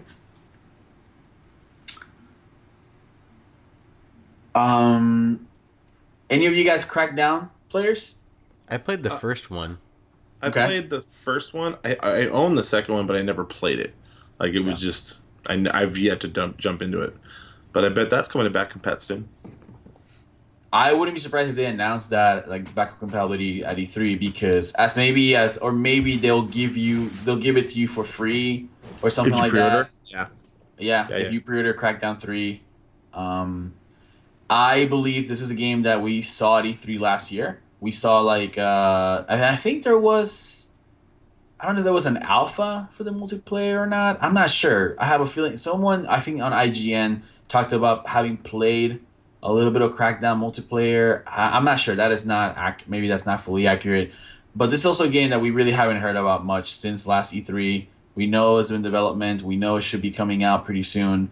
It's looking like a fall release, fall 2016. We definitely need Microsoft to show us a game beta. Show us gameplay and give us a beta date. If they want this game to not die off, because basically if you announce a game and you don't talk about it, at some point people are like, well, I just feel like this, like the excitement that you get from like a game announcement starts like wearing down, if you don't get anything else for a while.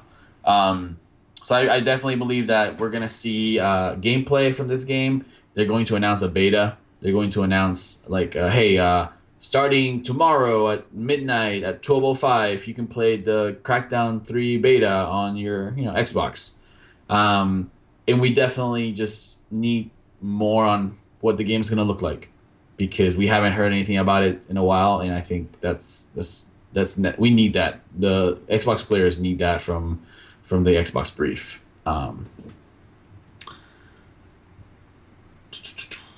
Another announcement that we have is that I'm excited about is Recore.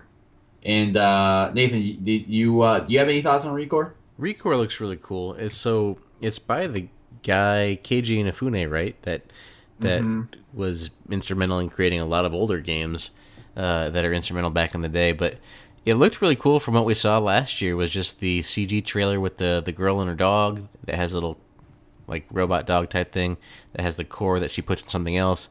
Recore, if you will, and I think that looks really cool. I'm looking forward to have more information on it. I mean, I can't really say whether or not I'm stoked for it, but I like the idea. Yeah, it's interesting because he was a project lead for Mighty Number 9, which is that Mega Man tribute game. It's not really a Mega Man game, but it basically is a Mega Man game.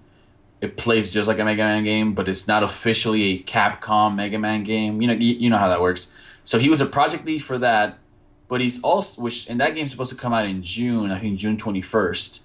But he's also working on Recore, and this is a new IP for Xbox, which I think is always refreshing when you see a new IP come out, and just seeing a new IP being worked on by someone with the background and the distinction of Inafune.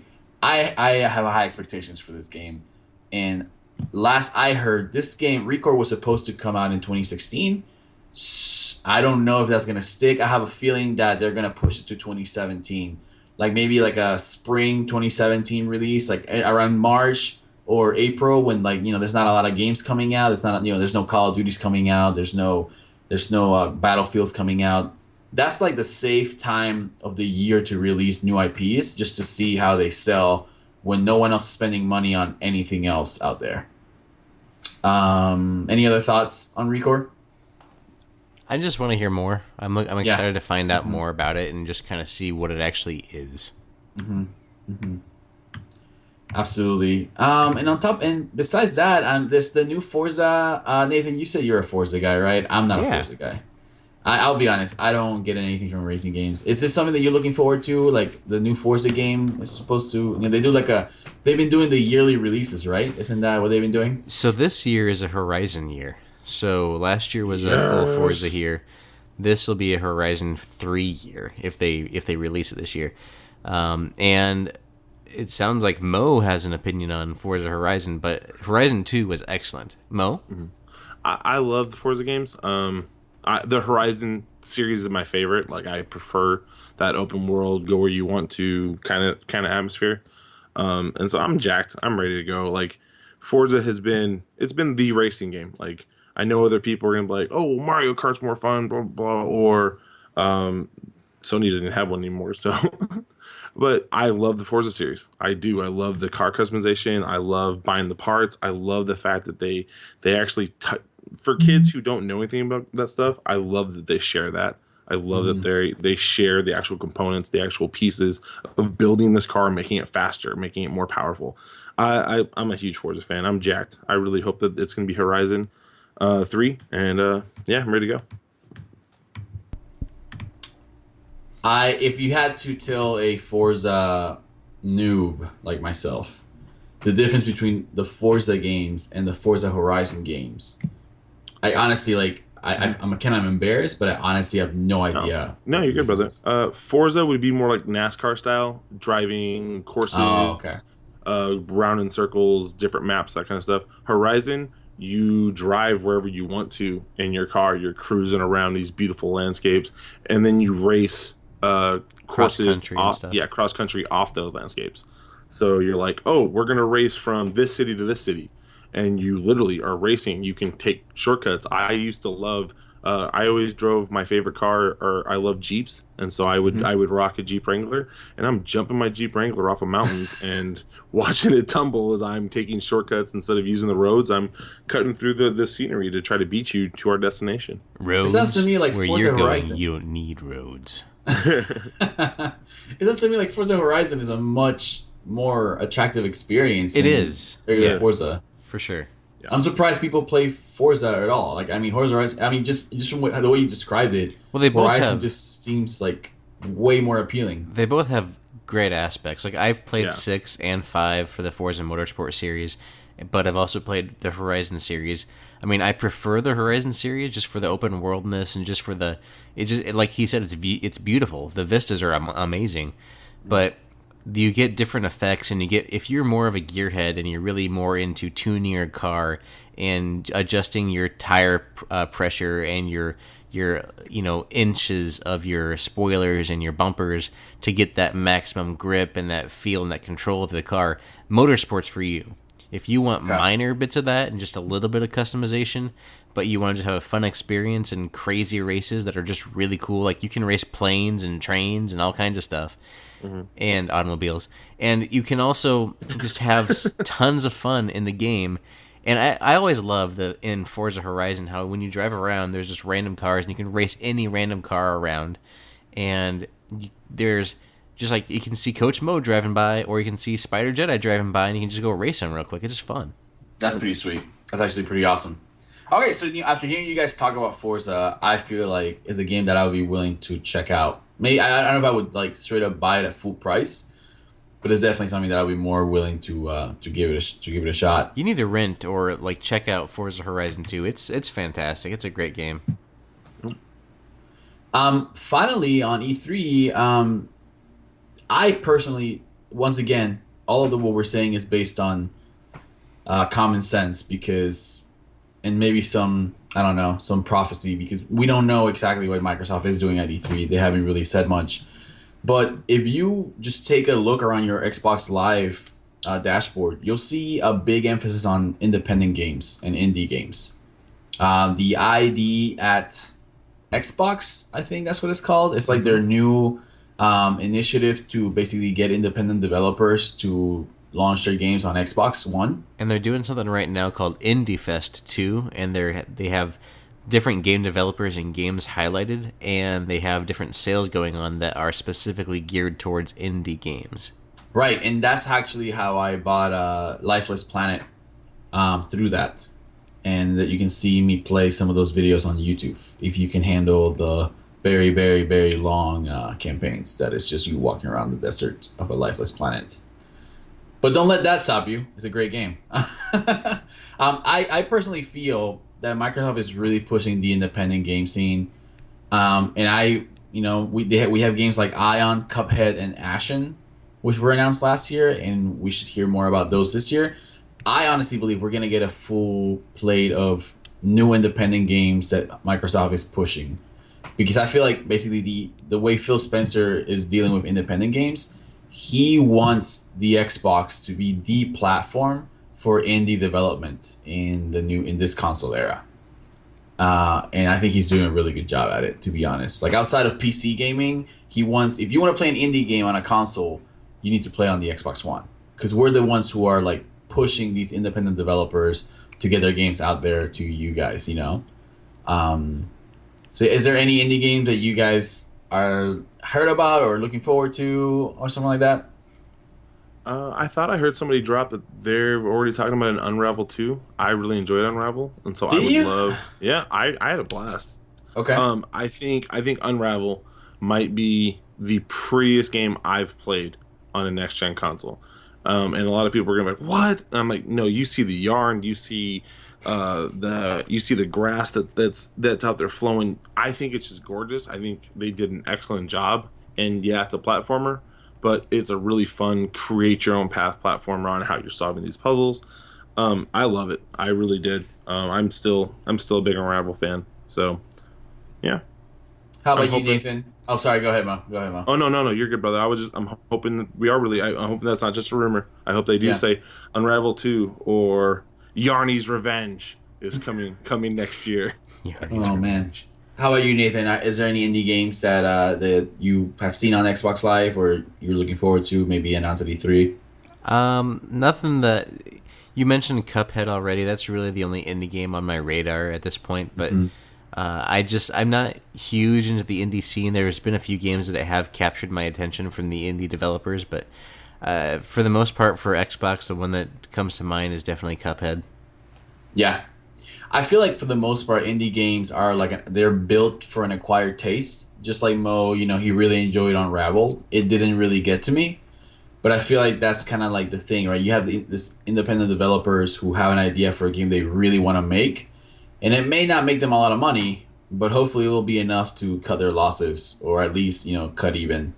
So I feel like a lot of these games are built with a specific niche that they want to appeal to. And my question to you guys to kind of wrap up E3, unless you guys have any other thoughts you want to drop in, but I mean you can add it to this question. What do you think, after all that we talked about, what is the one clutch thing that Xbox has to do to win E3? Nate. Phil Spencer needs to come out and say, hey guys, we got this. We're dropping all these games now. Go home. Download all these backwards compatible games. Here's another 200. Go get them. They're free because you're Xbox Live members and we love you. Mm-hmm. Walk off the stage. That's all I walk off stage. Does he drop the mic or does he kick it into the audience? No, he's gonna have one of those headphone mics on. Oh, you're right. You know what I mean? So he's not gonna be able to take it off easily. It's gonna be tied onto his belt and everything. It'd be a hassle. So he might take like a proverbial mic out there and drop it just cause. But maybe he'll have like a wad of papers he can just throw out at people and be like, nah. He just throws an Xbox at people. It's like that might be a little more legal trouble than they want to get into. But if you catch it, it's yours. So think about it. But no, seriously, I'm I think planning on catching it. So. There you go. Seriously though, I think Microsoft to blow everybody out of the water, I think to blow them away and just come out with games, right? I mean, come out with the Gears we know is coming. Mm-hmm. Come out with what we know with Recore. Come out with all these exclusives that you got and build on that title, that library of exclusives that you have because you already have of the current generation of consoles, excluding the Wii U because it's its own thing, but you have the best exclusives, in my opinion. I mean, Quantum Break, I've heard is a great game. I need to play it still. You've got the Halo 5 games. You've got all the Halo games on Xbox One. You've got the Forza games. You have the home of racing right now with this generation on Xbox One. You've got great games like Dead Rising that's exclusive to Xbox One. You've got Rise that needs to come and give us something else with those assets. You've got them created. That was a beautiful game. Just give us something else. I mean, they need to come out and exercise their partnership with EA to some extent and be like, you know what? We know you love Star Wars. We love Star Wars too. We're going to have an exclusive game for Xbox One that's a Star Wars game. Wow. That would be a home run. If you have an exclusive Star Wars game on Xbox One, that would sell consoles. I mean, they had exclusive Star Wars games back in the day. They had exclusive on Xbox, the original Xbox, the Star Wars Obi-Wan game, the Jedi Knight game, I think was exclusive to them. It may have been on GameCube, I can't remember. The Star Wars Republic Commando was exclusive to them. Yeah, that was a good game. Yeah, I mean, they come up and they say, hey, guess what? Remember Republic Commando, that game from years ago? Here's a sequel, Imperial Commando or Resistance Commando. Yes. Exclusive to Xbox One, and they show a trailer. That'd be sweet. So, in your opinion, Xbox has to be the people's console. Be like, hey, here are all the games you can buy, you can play on the Xbox. We are here for you. Yep, we're here for you, and hey, we got this new console coming. It's not for everybody, but if it's for you, we'll be here for you to support this with amazing content. Mo, how does Xbox win E3? Basically, I need Phil Spencer to do his best like Boys to Men impression, and just woo me, man. Unmended knee. Whew! Ha! I need when he's up there. I need him just continue doing what he's been doing last year. You got to keep loving the gamers. Keep loving the gamers. Don't try to be like don't try to separate us. Because that's where people get into problems with this, is that they're like, oh, well, there's this niche group and we want to take care of this group. Because then everybody else is sitting there going, what about us though? And with Back and Pat, that's a way they can go, hey, I know we're talking a lot about Call of Duty right now, but here comes some Mass Effect. Here comes some of those dungeon crawlers you want to jump into. Oh, you love open world games? Well, there's a sweet franchise called The Godfather. Here's both of them on Get Back and Pat for the people who love those kind of games. Stuff like that where they can literally go and spread out love across all of the types of gamers. That's gonna be the biggest thing for me is if you go up there and you're loving on people and you're sharing this passion we have, it's gonna be a great conference. If you go up there and go, hey, check out these 2 big titles we've got, you're missing an area. You're in that Venn diagram, you're only hitting that small portion that fit the 2 circles, and there are these 2 big borders that are waiting for you. And so that's the biggest thing for me is can they go out and can they love people? Can they go out and really, really hammer this out by saying, oh, you love racing? Forza. Oh, you want to talk Madden? Here we go. Oh, you want to talk sports? Blah, blah, blah. You want to talk shooters? Blah. You want to talk about, any of this stuff? We've got you covered. We are where the games are. And if they do that, nobody else can touch it. They need to focus on the games too, because you know that PSVR is going to be a big focus of their conference over at PlayStation. Mm-hmm. So if they focus on traditional handheld games, I think that's going to be a big boon for them too. I mean, we know that there's going to be something with VR coming, or they'll probably have a HoloLens demo again. But the big focus on games and really let VR go to these other people and just kind of see how it goes. Maybe next year bring out VR for Oculus with their partnership with them that's being talked about. But focus on the actual handheld games and give us... what would be amazing is if, talking about this back and pat stuff too, is if they had some sort of partnership with Rockstar. Cool. That, there's an exclusive piece of, Grand Theft Auto DLC that you'll get as an Xbox person, or we're going to have a new IP exclusively with Rockstar, and then we're going to have all these back and pat games available now for you too. I mean, something like that, if they can partner with a developer to some extent like that, that would be amazing. When Mo takes over for Phil Spencer at Xbox, the motto is going to switch from jump ahead to love hard, love here.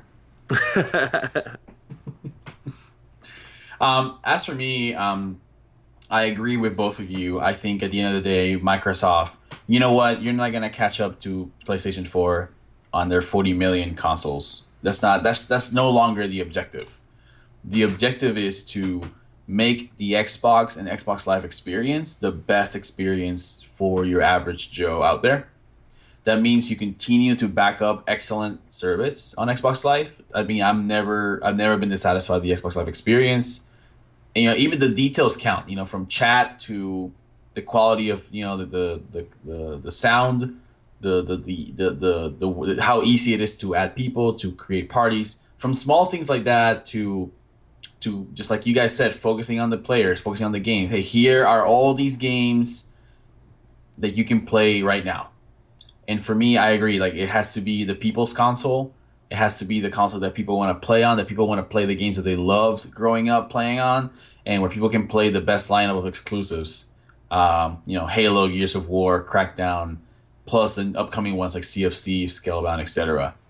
At the same time, without playing that card too hard, they need to be aware that people want there's a niche out there that does want to play the games on the best console out there. So they shouldn't make they shouldn't make the new console the core of the presentation. Like, I wouldn't make it like the biggest announcement of the day, but make it like a side announcement. Make it like, hey, we're bringing you a new console. It's out there. It's for you guys. But we're looking out for the rest of you by committing to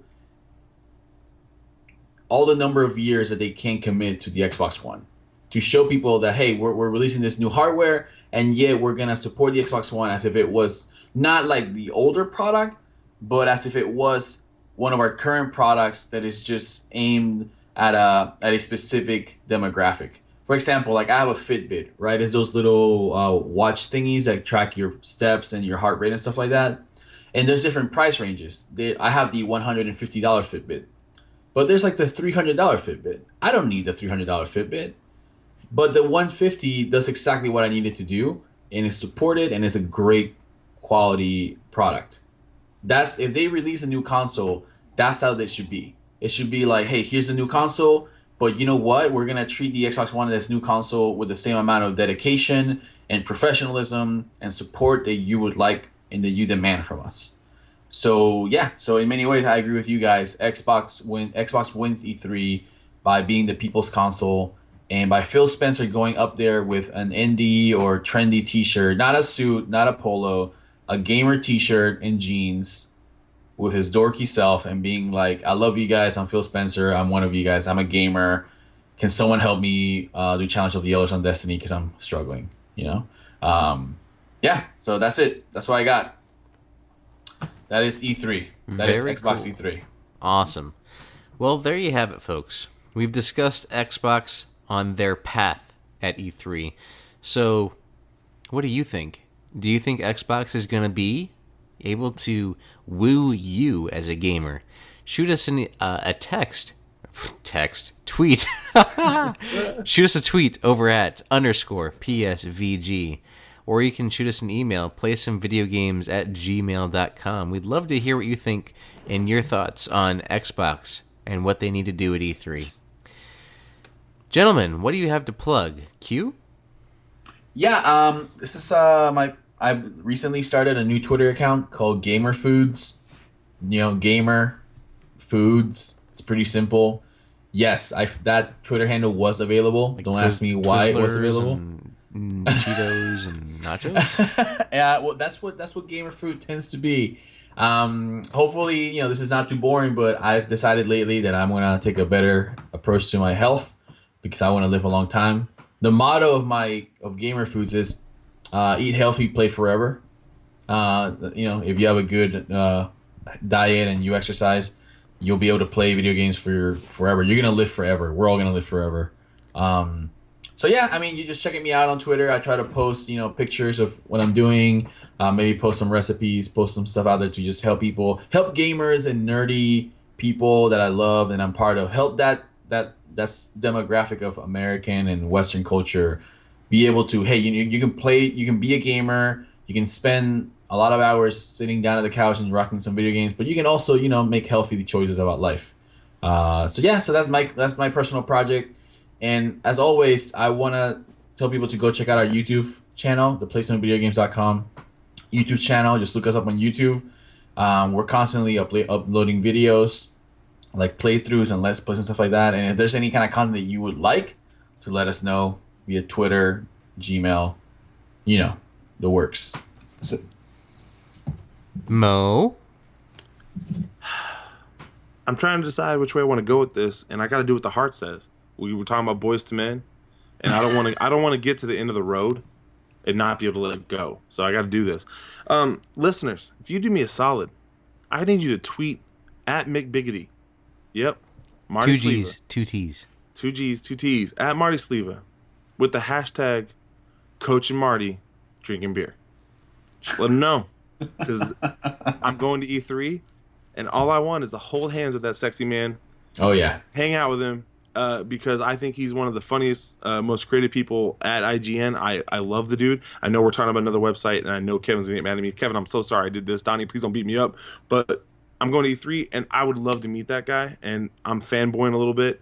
But otherwise, I have an Overwatch article on the website. I'd love for you to tell me what you think about it. I also have a couple more pieces that will be dropping this week.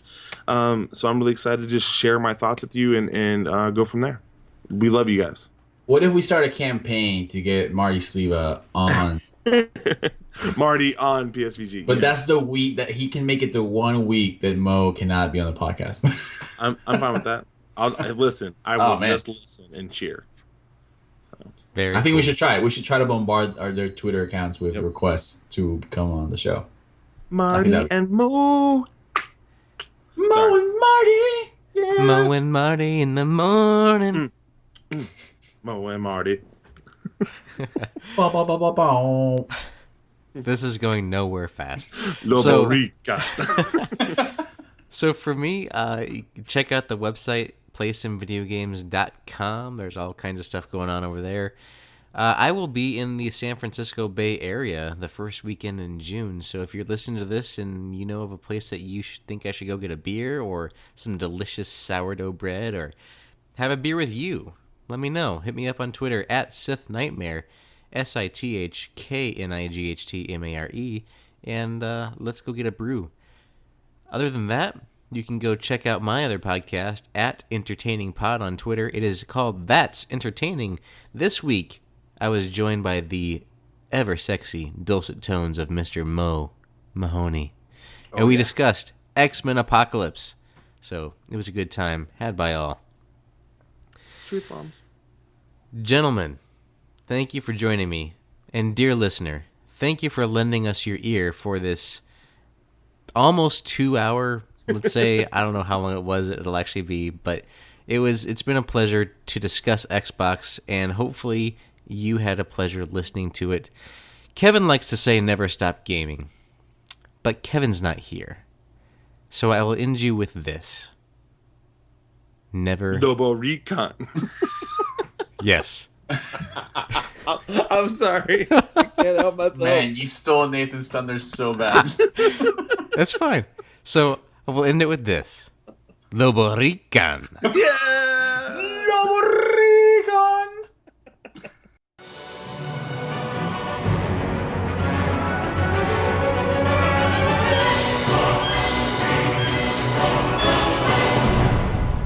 Thank you for listening to Play Some Video Games, the official podcast.